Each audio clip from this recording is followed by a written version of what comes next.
Let's make purchases from a Shopify B2B catalog as a company on subscription and as one-time purchase.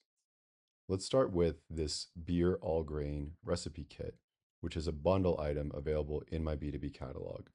Note that I'm signed in as a customer that belongs to a company, and that's why I'm able to shop this B2B catalog from the Shopify store.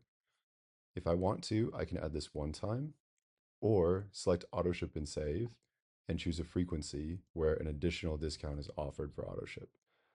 Let's put this on a 2-week frequency and let's order 10. Great.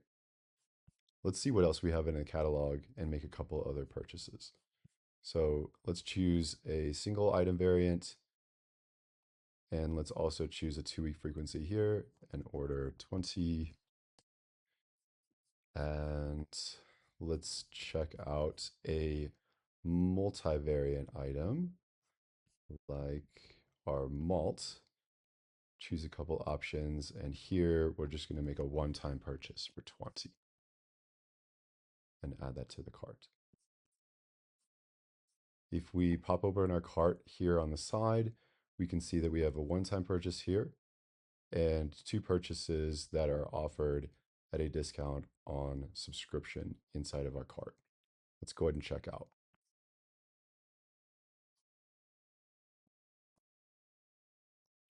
Now checkout, we can see again, I have a bundle that's purchased on a subscription delivery frequency along with our Zacca hops, and I have a one-time purchase for 20 of the red wheat malt. As part of this company, I can ship to this location, and I'm quoted my shipping as part of the Shopify checkout, and my company has a ACH method set up with a bank account that I can use to check out today. You can see that I have terms set up for my company by the Shopify store in terms of remaining payment versus what's due today. So let's confirm our order here. And let's click into our account to see what this looks like. So in our account, we see that this is the order that we just placed. And if we click on auto ship,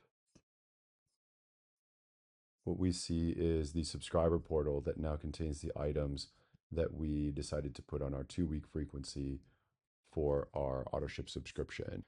This is my subscription interface where I can do everything from reschedule, pause, cancel, update between locations that I'm allowed to ship to, as well as change quantities and things like that. Let's take a look next at what the administrator from the Shopify store and the sales rep see.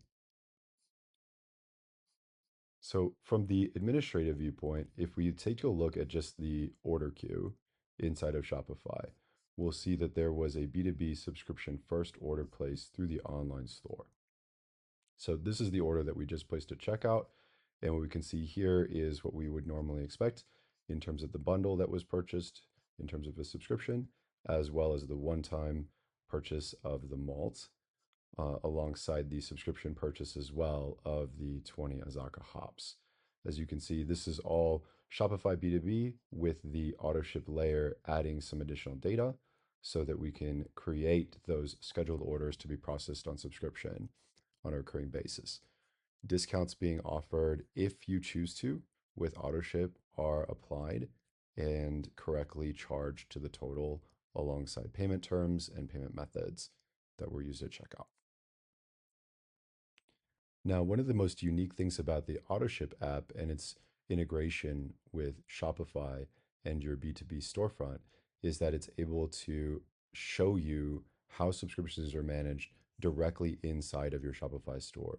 So by opening the Autoship app and either looking for the customer, or in this case, selecting their subscription ID, what we call the scheduled order, the sales rep or the Shopify admin can immediately review and even make changes to products that are being ordered on subscription directly within the Shopify interface inside of the Autoship app.